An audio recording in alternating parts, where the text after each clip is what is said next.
여러분 안녕하십니까? 박상규입니다. 역사상 가장 낮은 증가율을 기록한 내년도 정부 예산안을 집중 분석해 보겠습니다. 국방과 흉악범 치안, 약자 복지 예산은 확대됐고 새만금 등 불효불급한 SOC 예산은 대폭 깎였습니다. 일본 후쿠시마 오염 처리 수방류가 엿새째로 접어든 가운데 모든 방사능 수치들은 기준치 이하로 나타나고 있습니다. 수산물 소비는 오히려 늘었고 각지의 수산물 축제장은 북적이고 있습니다. 북한의 김정은이 딸 김주애를 대동하고 북한의 해군 기지를 시찰했습니다. 김주애는 군부대의 사열과 장성들의 격려 영접까지 받았는데요. 김정은이 후계 구도의 공식화를 시작했다는 분석도 나오고 있습니다. 먼저 정혁진 변호사, 이동석 전 대통령실 행정관과 함께하겠습니다. 어서 오십시오. 안녕하세요. 안녕하세요. 네, 약 657조 원 규모의 내년도 정부 예산안이 공개됐습니다. 문재인 정부에서는 평균 8.3%꼴로 해마다 예산이 늘었었는데 윤석열 정부의 첫 예산안은 역대 최저 증가율인 2.8%포인트 증가하는 데 그쳤습니다. 윤 대통령은 그 이유를 이렇게 설명했습니다. 내년도 총 지출은 656조 9천억으로 잡았습니다. 2005년 이후 가장 낮은 2.8% 증가한 수준입니다. 모든 재정 사업을 원점에서 재검토하여 정치 보조금 예산, 이권 카르텔 예산을 과감하게 삭감하였고 총 23조 원의 지출 구조 조정을 단행했습니다. 한마디로 허리띠를 바짝 졸라맨 이른바 초긴축 예산안인데요. 내년 총선만 의식했다면 절대로 이렇게 못했을 거다. 이런 전문가들의 지적이 있습니다. 어떻게 생각하세요? 그 총선을 앞두고 정부 여당이 예산을 증액해서 국민들의 환심을 사려고 하는 것은 지금까지 일반적 현상 아니었습니까? 그런데 윤 대통령은 지금 우리나라의 재정에 큰 문제가 있다라고 생각하시는 것 같아요. 그래서 모든 사업을 원점에서 다시 한번 재검토해야 되겠다. 그다음에 일단 우선적으로 재검토를 해보니까 23조 정도부터 이제 구조조정이 될 수가 있겠다. 네. 더군다나 지금 문제가 되고 있는 것이 정치 보조금이나 뭐 이권 카르텔 계속 말씀 많이 하지 않았습니까? 그렇죠. 이런 부분들에 대해서는 과감하게 아무리 이제 표를 의식하게 된다고 하더라도 이런 부분들에 대해서는 과감한 삭감이 필요하다 이렇게 판단하신 것 같습니다. 네, 그 정치보조금과 이권 카르텔 예산을 콕 집어서 과감히 삭감하겠다 이런 얘기를 했어요. 자, 윤 대통령은 하루 전이죠. 국민의힘 연찬회 연설에서 이렇게 말을 했는데 이어서 내년 예산안을 설명하는 국무회의에서도 문재인 정부의 재정 만능주의를 질타했습니다. 역시 직접 들어보시죠. 지난 정부의 방만한 재정 운영으로 국가 채무가 400조 원 증가했고 지난해 처음으로 1000조를 돌파했습니다. 우리 정부는 전 정부가 푹 빠졌던 재정 만능주의를 단호하게 배격하고 건전 재정 기조로 확실하게 전환했습니다. 일각에서는 선거를 앞두고 정부가 예산을 과감하게 풀어야 한다고 주장합니다. 그렇지만 국채 발행을 통한 지출 확대는 미래 세대에게 재정 부담을 떠넘기고 국가 신인도 하락으로 기업 활동과 민생 경제 전반에 어려움을 가중시킬 것입니다. 내년 4월 총선을 앞두고 일각에서는 정부가 돈을 좀 과감하게 풀어야 한다는 주장이 나왔다. 하지만 윤 대통령은 그것은 미래 세대, 즉 젊은 층에게 부담을 떠넘기는 행위라서 그렇게 하지 않겠다는 건데 젊은 세대의 일원으로서 어떻게 생각하세요? 네, 당연한 말씀이라고 생각을 합니다. 일단 젊은 세대에게 부담을 주는 그런 예산 정책이 될 경우에 굉장히 악순환으로 계속될 수 있거든요. 지금 뭐 국가 채무가 1000조 원을 넘어섰다고 해요. 굉장히 많은 액수잖아요. 지금 예산이 보니까 656조가 이렇게 책정이 됐습니다.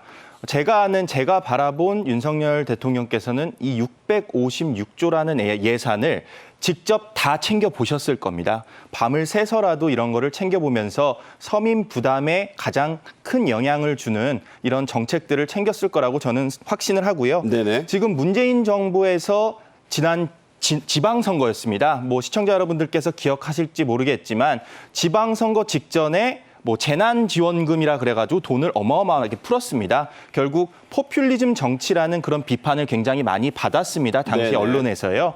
뭐 이런 정책들을 보면은 앞으로는 좀 더 세심하게 정책을 책정을 해야 된다고 생각을 하고요. 지금 이권 카르텔 관련해서도 굉장히 많은 예산을 삭감했습니다. 이런 것을 차근히 이렇게 열심히 해서 재난지원금 같은 이런 일은 다시는 발생이 안 되기를 한번 희망해 보겠습니다. 네. 내년 예산 증가율 앞서 말씀드린 것처럼 2.8%로 역대 최저치입니다. 재정 통계가 정비된 2005년 이후에 역대 최저 수준인데 이거 자체가 이례적이에요.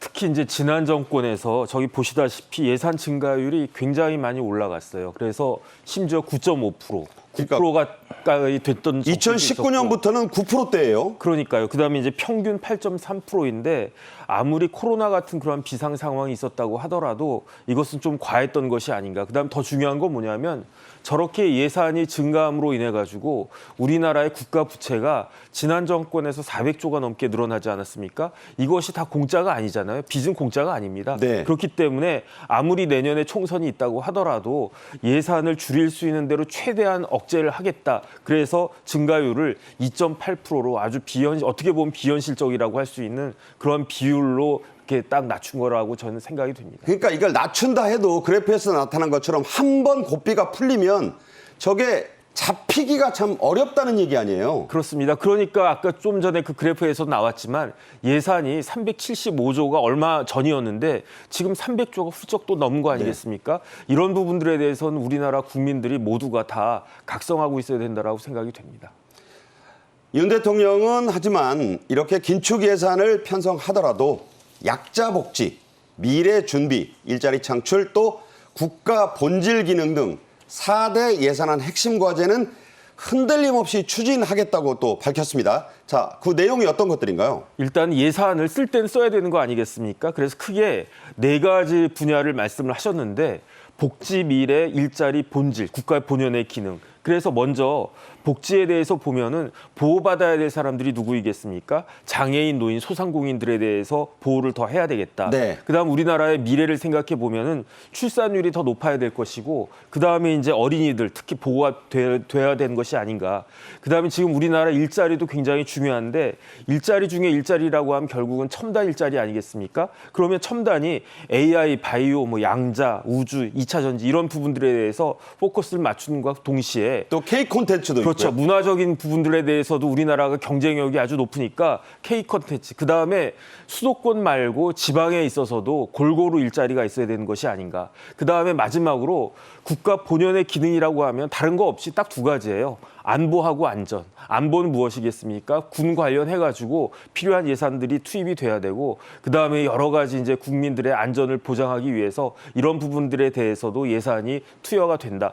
아낄 건 아끼더라도 이러한 4가지 분야에 대해서는 예산을 쓰겠다. 이것이 지금 정부의 그 의도라고 생각이 됩니다. 특히 그 저소득층 지원 위한 생계급여액은 162만 원에서 138.3만 4천 원으로 올렸고요. 그렇죠. 또 노인 일자리 예산도 내리지 않았습니다. 아울러 육아휴직 급여 기간이 1년에서 1년 6개월로 늘었는데 네. 이게 좀 눈에 많이 띈다는 지적이 있어요. 결국은 이제 어떤 사회가 좋은 사회냐.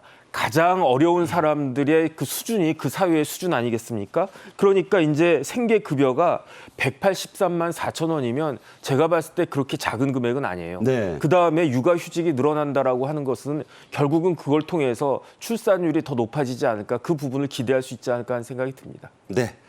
자, 이렇게 4가지는 흔들지 않고 최대한 허리띠를 졸라 매겠다는 게 윤 대통령의 예산 철학이었습니다. 윤 대통령은 내년도 국방 예산은 전체 증가율의 2배 가까운 4.5%나 늘렸습니다. 특히 열악한 장병들의 숙소 문제, 또 병사 월급 인상 이런 것들은 대선 때 공약대로 추진하겠다고 했는데 역시 직접 들어보시죠. 국가와 국민을 위해 헌신하는 군 장병들의 후생은 곧 국가 안보와 직결됩니다. 초급 간부의 노후 숙소 4만 2천 개를 전부 개선해서 농물 관사 제로화를 신속하게 추진할 것입니다. 장교와 부사 간의 복무 장려금을 2022년 각각 600만 원과 500만 원에서 내년에는 1,200만 원과 1,000만 원으로 각각 2배 인상하여 강한 군대를 위한 인재 확보에 매진하겠습니다. 이미 약속드린 대로 내년도 병 봉급을 35만 원 추가 지급하여 25년까지 병 봉급 200만 원을 달성하겠다는 국정과제를 차질 없이 추진하겠습니다. 네. 국방과 열악한 장병처우, 특히 병사처우는 약속대로 반드시 개선한다 이런 얘기가 되겠습니다. 자, 이런 예산이 국회를 통과하게 되면 군대에서도 얼음 정수기에 플리스 스웨터 이거 비싸거든요. 이거 지급한다는 거죠. 네, 뭐 얼음 정수기를 받는다는 그 자체가 굉장히 놀라울 것 같은데요. 앵커께서도 상상을 할 수 없을 정도로 저희 때는 뭐 물만 줘도 다행이었어요. 맞습니다. 군대 생활 환경 개선이 대폭 이렇게 되는 건데요. 지금 국방 예산이 59.6조 원이 4.5%, 작년 대비 4.5%가 늘어난 액수입니다. 그만큼 장병 개선에 이렇게 어느 정도 혜택을 주겠다 그러니까 그런 건데요. 병장 월급이 200만 원을 넘습니다. 맞습니다. 네. 병장 월급이 2년 후면은 205만 원으로 이렇게 책정이 됩니다. 그만큼 군대를 기피하는 현상도 이렇게 없을 수 있고요. 그만큼 개선이 많이 되는 건데 저는 이런 생각을 해봤어요. 이게 군인이라는 직책이 지금 공무원 사회에서도 굉장히 월급이 낮다는 그런 비판이 굉장히 많았거든요. 이분들 같은 경우에 뭐 1년마다 이사를 다니는 그런 경우도 있잖아요. 그래서 뭐 생활정착비나 그런 거를 많이 대폭 완화하면 어떨까 하는 생각을 해보는데요. 미국 같은 경우에는 군인이라면 엄청난 혜택을 받습니다. 이런 미국의 정책들도 한번 스터디해 보시면 좋을 것 같습니다. 네.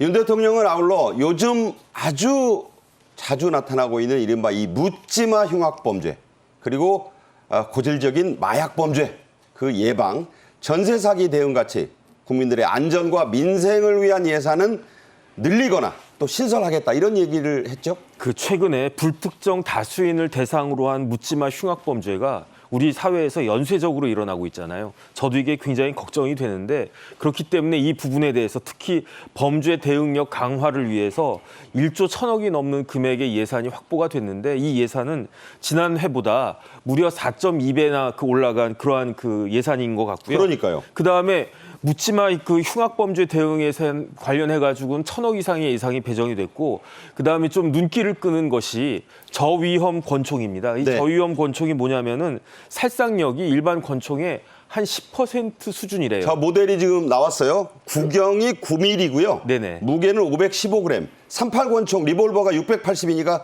가볍습니다. 네네. 주요 재질이 이 보통 탄에 비해서 탄두가 플라스틱이에요. 그래서 이건 맞으면 관통되지 않고 허벅지에 쏘면 한 7cm 들어간다 그래요. 그래도 겉보기엔 저게 권총이니까 네. 위압할 수 있는 범죄자들한테 위압할 수 있는 그러한 효과는 충분히 있을 것 같고 이러한 권총을 거의 모든 경찰관들에게 지급하는 예산으로 86억을 배정을 했다고 생각보다 많이 안 들어요. 그러니까 저살상이니까 조금 일반 권총보다는 조금 저렴한 것이 아닌가 개인적으로는 그 생각이 들고요.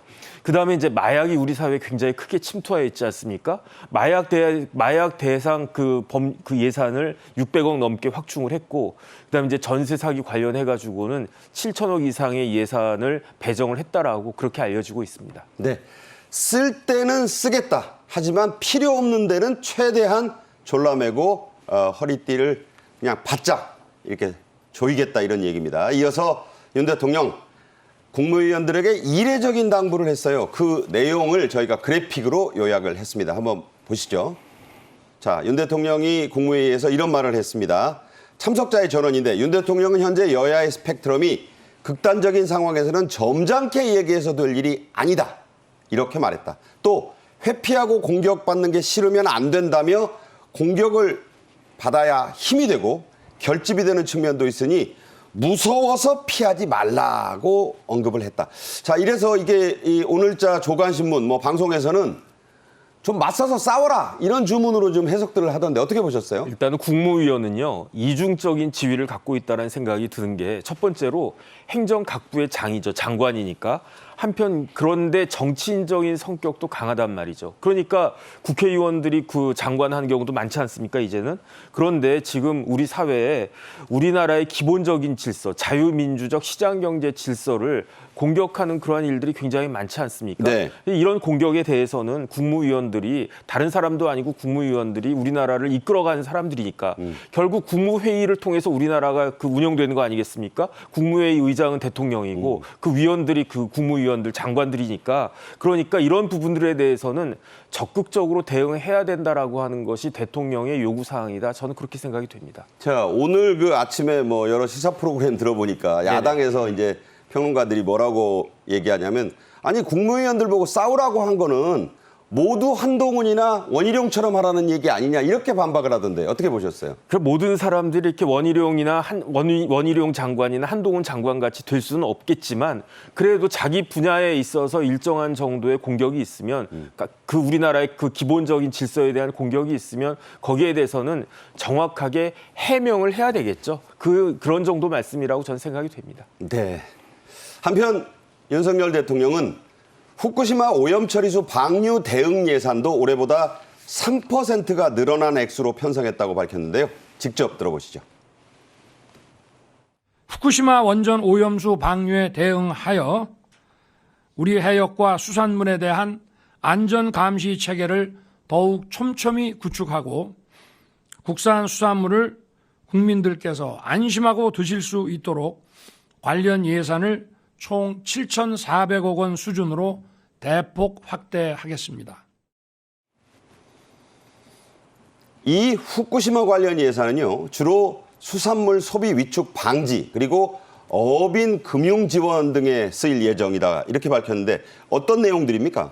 네, 일단 어업 관련 종사자 분들에게 굉장히 다양한 혜택을 드리겠다 이런 말씀입니다. 지금 대국민 안심 프로젝트 차원에서 이렇게 7,400억 원이 이렇게 정부 예산에 책정이 된 건데요. 일단 보면은 4,500억 원은요 수매 비축 비용으로 어업인들에게 이렇게 혜택을 드리는 그런 과정이 생겼습니다. 후쿠시마 오염 관련해서 지금 대응하는 그런 예산으로 앞으로 쓰이게 될 예정인데요.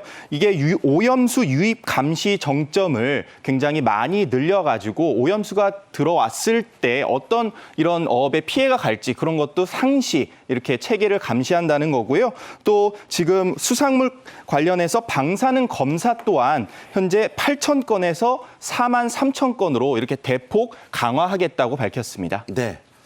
자, 한편 정부는 이번에 그 잼버리 대회 부실 논란 등이 컸던 새만금 개발 예산은 대폭 삭감을 했습니다. 또 사실상 원점에서 사업의 전면 재검토를 시사를 했는데 이건 어떻게 봐야 됩니까? 지금 다시 한번 이게 사업이 제대로 될 수 있는지 한번 전면 재검토해라 그런 발언인데요. 지금 78%나 예산이 삭감이 됐다고 합니다. 굉장히 한덕수 총리 입장에서도 다시 한번 빅피처를 짜서 새로운 방안을 이렇게 모색해봐라 이렇게 지시를 내린 건데요. 그러니까 그 빅픽처라는 게 큰 그림을 그리라는 게 지금 이대로는 안 된다는 거잖아요. 맞습니다. 그러니까 확실한 경제적 효과를 불러올 수 있는 방안을 모색해봐라. 현재 시점에서 명확하게 목표를 설정해서 앞으로 나아가야 할 곳이 어딘지 생각해보고 예산이 책정되고 새로 이렇게 됐을 때 이게 아주 적절하게 쓰일 수 있는지 사업이 더욱더 확대해서 정부의 이익을 불러올 수 있는지 그런 점도 한번 다시 살펴보라고 이렇게 지침을 내린 것 같습니다. 네. 자, 일단 국회를 통과해 봐야 되겠지만 정부가 제시한 초긴축 예산안의 주요 내용 한번 살펴봤습니다.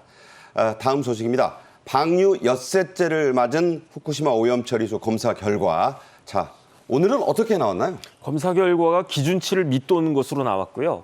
특히 이제 사람들이 가장 우려했던 게 뭐냐면은 삼중수소 아니었겠습니까? 그렇죠. 삼중수소 역시 기준치를 크게 하회한 것으로 나왔는데 제가 봤을 때 이건 당연한 거 아니겠습니까? 왜냐하면 이미 다 과학적으로 예측이 됐던 거예요. IAEA뿐만 아니고 FDA나 여러 가지 기관들에서 과학적으로 검증한 결과 알프스가 충분히 작동을 하고 있고 알프스를 통해 가지고 방사성 물질들이 충분히 걸러질 수 있다. 거기에다가 뭐냐면 또 하나 뭐냐면은 조류 자체가 그 오염 처리수가 우리나라로 흘러 들어오려면 오랜 시간이 필요한 거 아니겠습니까? 제가 봤을 때 자연적인 수준과 큰 차이가 없는 것으로 판단이 됩니다.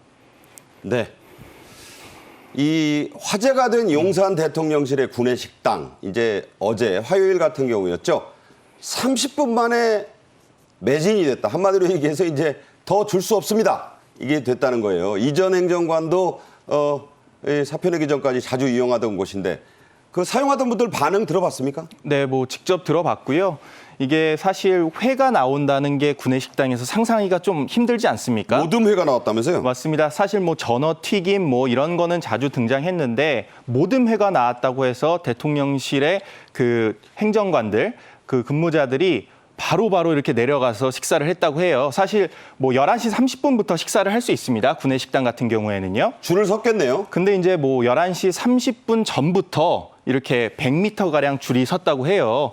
그만큼 이게 대통령실이 직접 나서서 수산물을 한번 먹어보고 이런 거를 국민을 안심시키겠다는 의도가 강하게 드러난 것으로 보이고요. 뭐 대통령실 구내식당이라고 하면은 이렇게 맛집이라고 소문났습니다. 뭐 앵커께서도 청와대 출입 기자를 해보셨으니까 아시는데. 그때는 대통령 용산은 아니고 청와대였어요. 맞습니다. 그때 당시에도 뭐 맛있었고 지금도 맛집으로 알려져 있고 또 기자분들에게도 이렇게 식사를 이렇게 뭐 당연히 유료로 이렇게 제공하다 보니까 인기도 그만큼 높고 앞으로도 이런 해산물이 이번 주 그리고 앞으로도 계속 나온다고 합니다. 그래서 대통령실이 직접 나서는 거니까요. 우리 어업 종사자분들께서도 안심하시고 이렇게 행보를 하시면 될 것 같습니다. 수산물 메뉴는 이번 주까지는 이제 매일 나오고 다음 주부터는 주 2회 나온다고 예고가 됐어요. 자, 이제 수산물 소비 얘기 그리고 요즘 한창 진행 중인 전국 각지의 수산물 축제, 지역 축제 얘기 좀 해보겠습니다. 29일 부산에서는 전어 축제가 시작됐는데 상인들이 걱정을 많이 했다고 하는데 인파가 너무 몰려서 오히려 일손이 모자랐다고 해요. 현장 뭐 사진인데. 네네. 집 나간 며느리도 불러온다는 전어 시즌이 이제 시작이 된 거죠. 네, 그 냄새 피우면. 그렇죠. 부산 강서구에 명지시장이 있는데 명지시장에서 전어 축제가 시작이 됐어요. 그런데 혹시나 사람들이 불안해하지 않을까 그런 우려가 있었는데 그럼에도 불구하고 많은 사람들이 방문해서 즐거운 시간을 보냈던 것 같고요. 그래서 심지어 일손이 모자랄 정도로. 그런데 당연히 방사능 검사도 이제 혹시나 모르니까 그 검사를 갖다가 했는데 당연히 이제 안전하다는 그런 결과가 나왔고 아무런 걱정 없이 안심하고 이제 전어 축제를 즐기면 되겠습니다. 그러니까 우리 국민들이 이제 광우병, 사드, 성주 참여 이거를 겪으면서 이게 선동이다 가짜뉴스에 이제 내성이 생겼다 이런 해석도 있던데 어떻게 보셨어요? 그러니까요. 상식적으로 조류가 태평양 한 바퀴 삥 돌아서 4년 반 뒤에나 우리나라에 들어올 텐데 그때까지 뭐 희석이 되지 않았겠습니까? 어떤 교수는 이렇게 가다가 아오모리 하코다테에서 급좌회전을 한다는 그 신학설도 내놨던데. 그런 것이야말로 참 사람들을 우습게 한 우리나라 국민들의 그 민도나 그다음에 우리나라의 뭐 문맹이 있습니까? 그러니까 굉장히 우리나라 국민들이 똑똑한 그런 민도를 가지고 있는데 그런 것들이 국민들을 그 오히려 더 자극하고 오히려 더 무시한 것 같은 그런 생각이 드니까 거기에 대한 반발로 오히려 더 저래도 이제 전어 축제 가겠다 그런 생각이 들 정도가 아닌가 하는 생각이 듭니다. 전어는 힘들어요, 구하기가. 자, 경남 창원에서는요, 마산 어시장 축제가 열리고 있는데 여기는 무려 15,000여 명이 몰려서 축제장 코너마다 역시 장사진을 이뤘다죠? 네, 뭐 마산 어시장도 그야말로 대박이 났다고 합니다. 15,000명, 그러니까 평소에 매출보다 3배나 넘게 현재 많은 사람들이 방문하고 있다고 하는데요. 일단 상인들은 계속된 불안감에 있어서도 이런 많은 시민분들께서 오시니까 모처럼 웃었다 이런 반응을 보였습니다. 지금 축제 기간이 매출액이 현재 예상보다 훨씬 많이 올라갔거든요. 그만큼 상인들 께서도 웃음을 잃지 않고 열심히 활동하시면 될 것 같습니다. 네. 자, 서울 하면 생각나는 게 대표적으로 노량진 수산시장이죠. 노량진 수산시장에서는 후쿠시마 오염 처리수 방류 후 첫 주말 매출에 관심이 쏠렸었는데 자, 결과가 나왔습니다. 평소보다 1.5배, 많게는 2배 가까이 늘었다고요? 제가 봤을 때 이건 두 가지 이유가 있는 것 같습니다. 첫 번째로 아무리 뭐라고 해도 아무리 누가 뭐라고 해도 이런 우리나라 수산물에는 문제가 없다. 안전에 대한 믿음이 우리 시민들한테 있는 거고요.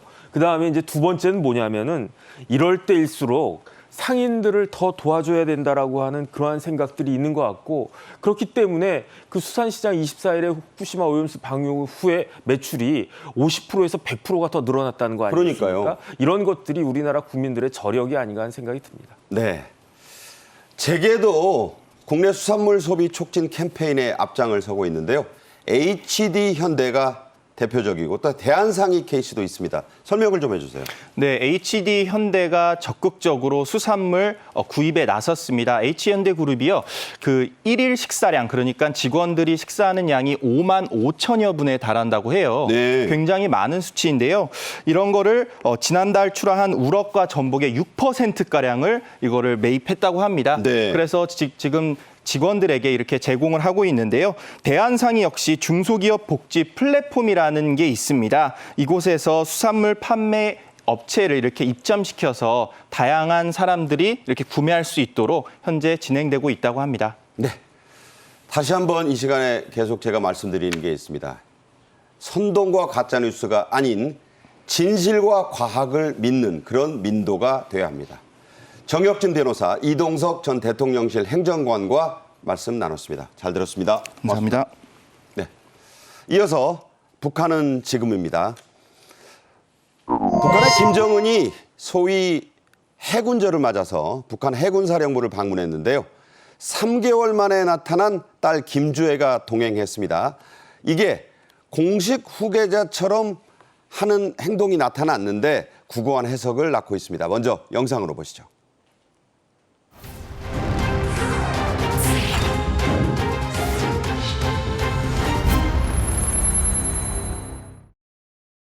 미국과 일본, 대한민국 깡패 우두머리들이 모여 앉아 3자 사이에 각종 합동군사 연습을 정기화한다는 것을 공표하고 그 실행에 착수하였습니다.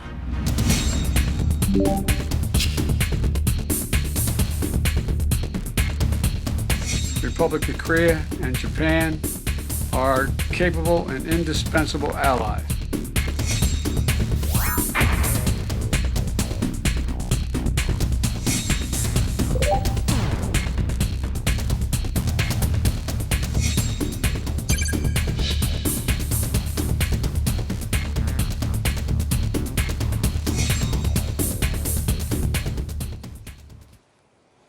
고영환 전 국가안보전략연구원 부원장과 말씀 나누겠습니다. 어서 오십시오. 안녕하십니까? 네.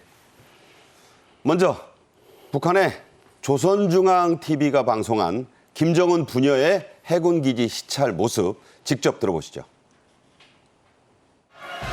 경의하는 김정은 동지께서 사랑하는 자제분과 함께 해군사령부에 도착하시자 해군 장병들은 뜻깊은 자기의 창립 명절에 무상의 영광과 특전을 받아안게 된 감격과 환희에 넘쳐 열광의 환호를 올리고 또 올렸습니다.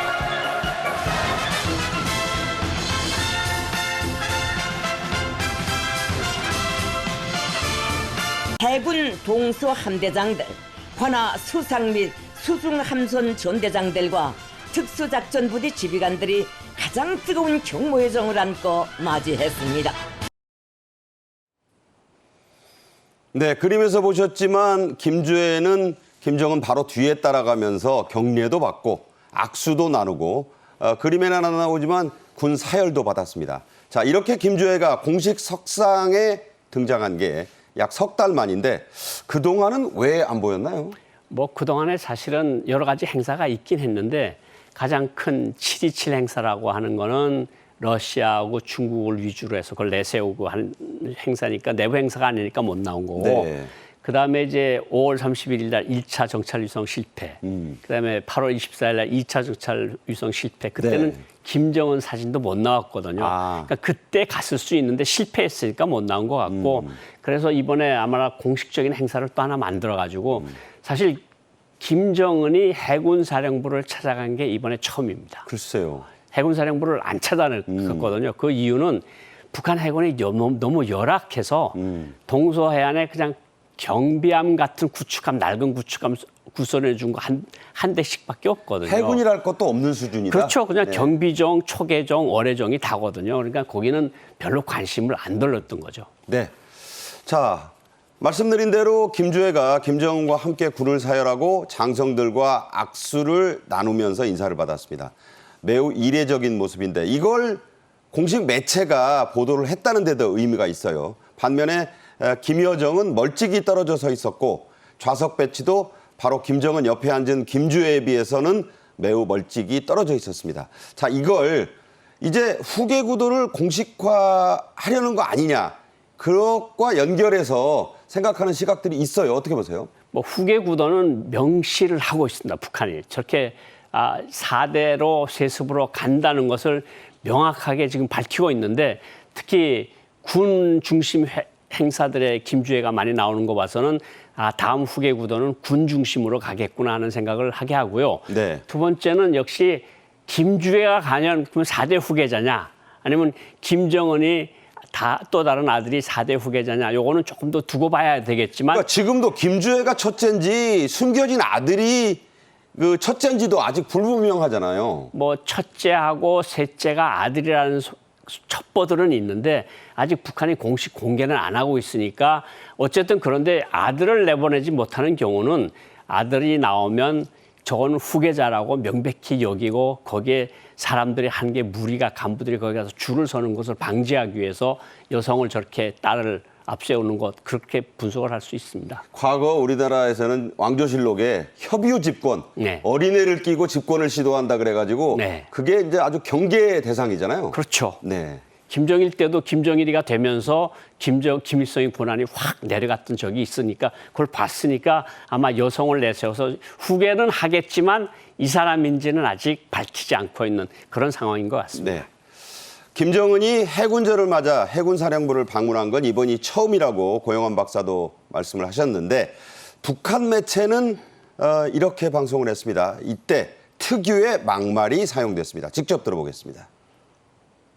미국과 일본, 대한민국 깡패 우두머리들이 모여 앉아 3자 사이에 각종 합동군사 연습을 정기화한다는 것을 공표하고 그 실행에 착수하였습니다.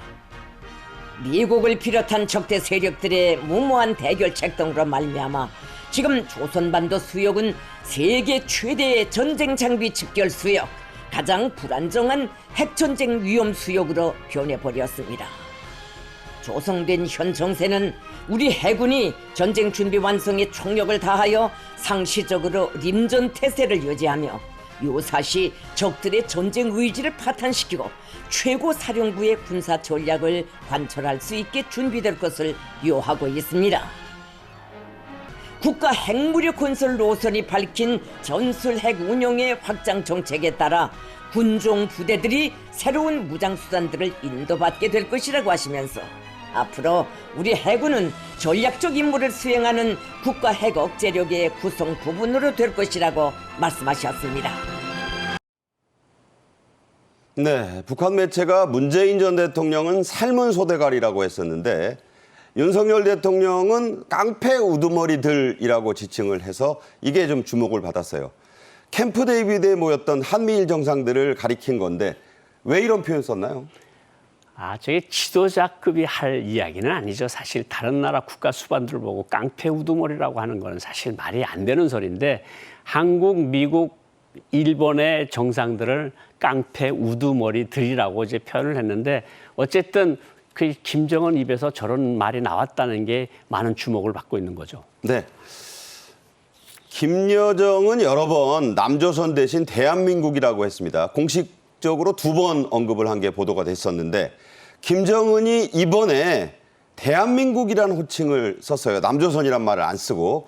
자, 이런 표현을 쓴 것 다 이유가 있습니다. 자, 어떻게 해석해야 되나요? 사실 대한민국이라고 썼는데 미국, 일본은 그대로 쓰고 대한민국은 쌍괄호 안에다 넣었어요. 이거는 그때도 이게 김여정 때도 그랬잖아요. 그게 이제 이른바 대한민국이라는 소리인데 소위 대한민국. 소위 대한민국이라는 소리인데 그래도 대한민국이라고 공식으로 명칭을 한 거는 이번에 김정은 입에서 처음 나왔고 이제 앵커님께서 말씀하신 것처럼 2번은 김여정이가 이야기를 했는데 이걸 가지고 이제는 2개 나라로 평화롭게 살자는 뜻으로 해석하는 분들이 일각에 있는데 저는 이것이 작년도 9월 달에 사실은 그 김정은이 북한 핵무력 법제화를 했어요. 그랬죠. 법제화를 한 다음에 저렇게 말을 한다는 것은 대한민국을 동포로서 대하는 게 아니고 적대국으로 그리고 핵무력을 적대국이니까 핵무력을 우리가 언제든지 사용할 수 있다는 그런 의미가 있는 것으로 해석하는 것이 옳다고 그러니까 봅니다. 우리를 높여주기 위한 게 아니라 김여정 때도 그랬지만 네. 너 이제 우리 민족 아니니까 핵무기를 쓰는 적국으로 대하겠다 이런 공식화적인 의미가 있다. 당신을 향해서 언제든지 우리는 동포가 아니니까 핵무기를 사용할 수 있다. 이런 선언으로 볼 수 있습니다. 깡패 우두머리가 다스리는 대한민국은 네. 전술핵으로 다스리겠다. 네. 네. 김정은은 지난 8월 21일에도 해군 전대를 방문했었습니다.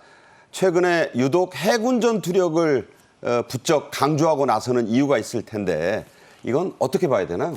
사실 북한 해군은 그동안의 존재가 미미했습니다. 북한은 사실 공군하고 육군하고 특전대 같은 데들을 굉장히 김정은, 김정일도 많이 다녔거든요. 그만큼 해군 무력이 약화됐기 때문에 그런 건데 지금은 지금 해군사령부하고 해군 전대를 찾아가는 것은 해군도 전술핵으로 무장을 시키겠다.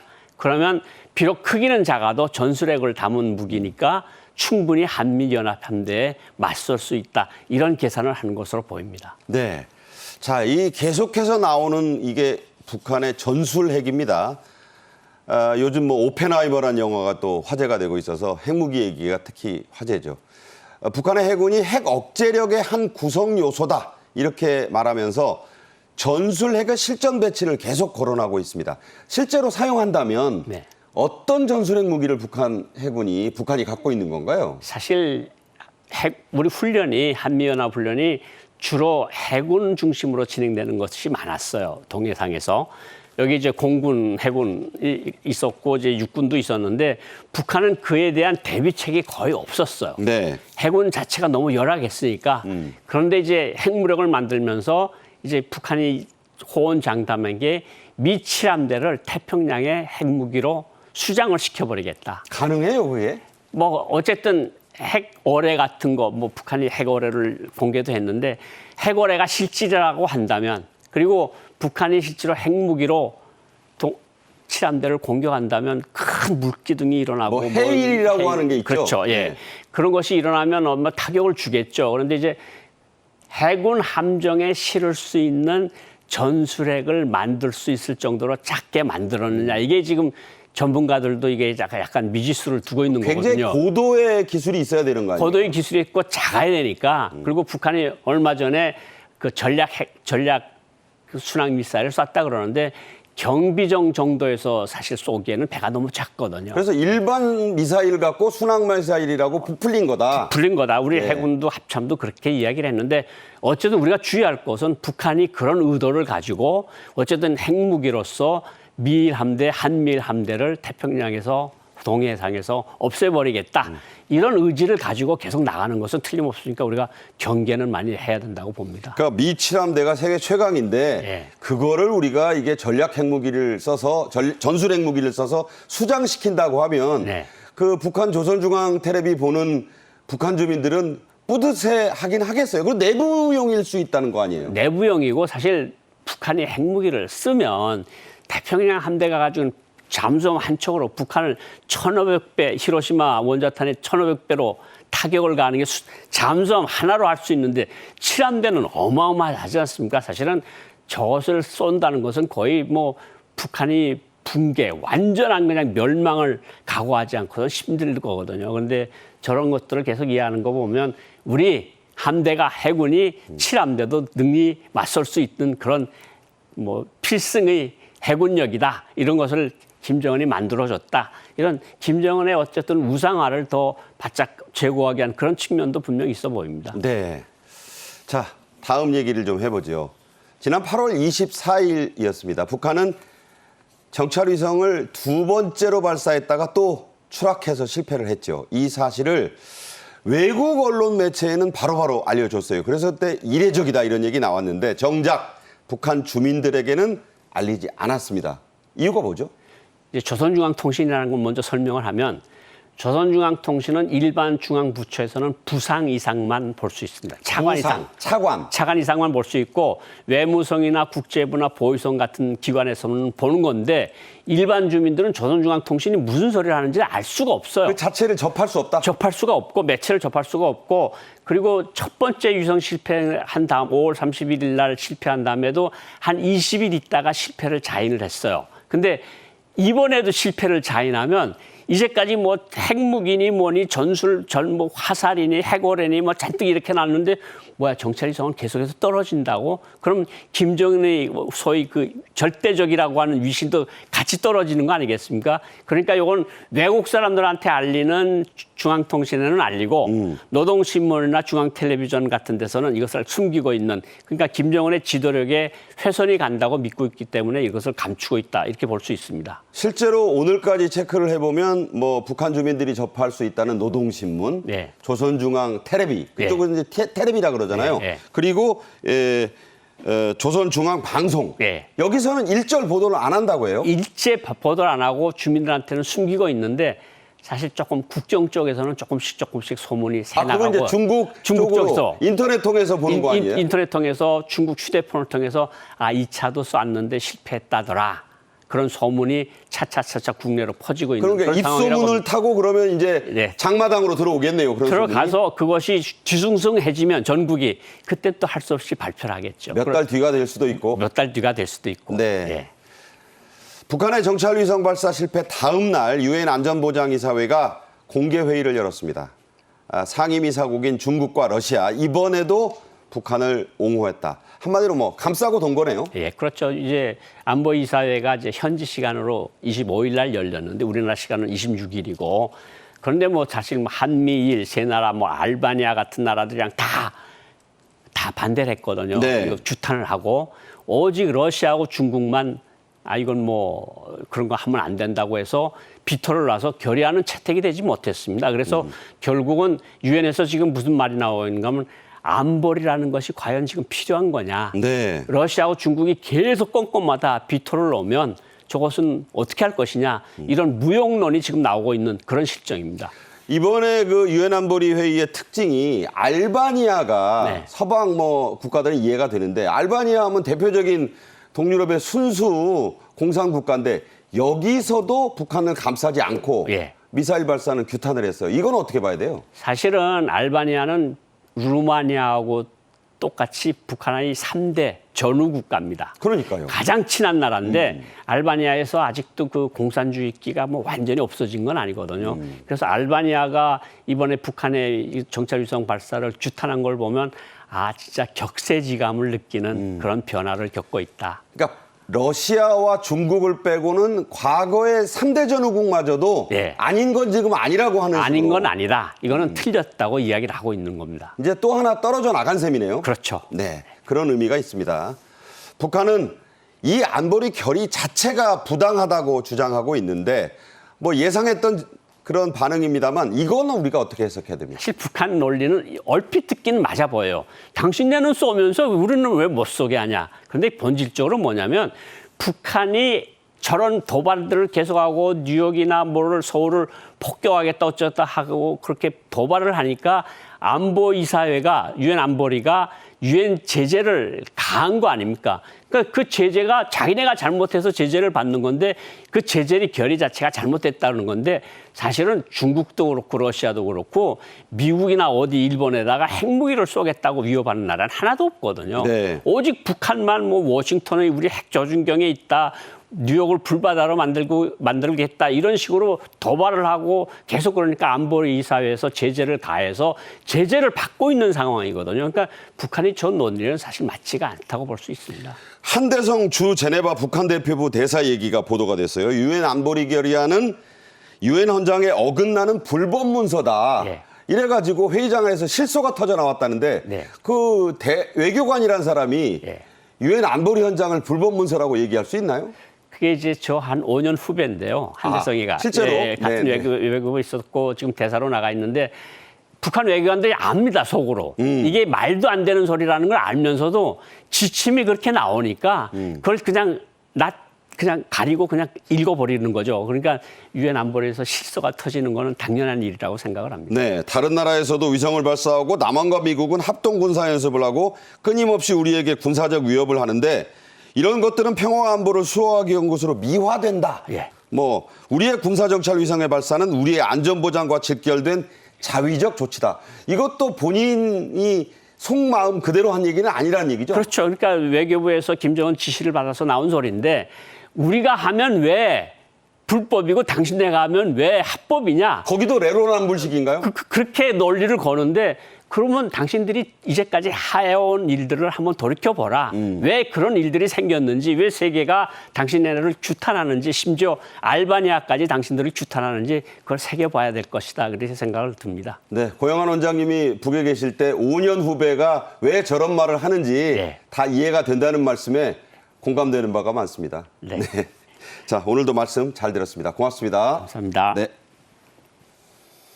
고영환 전 국가안보전략연구원과 말씀을 나눴습니다.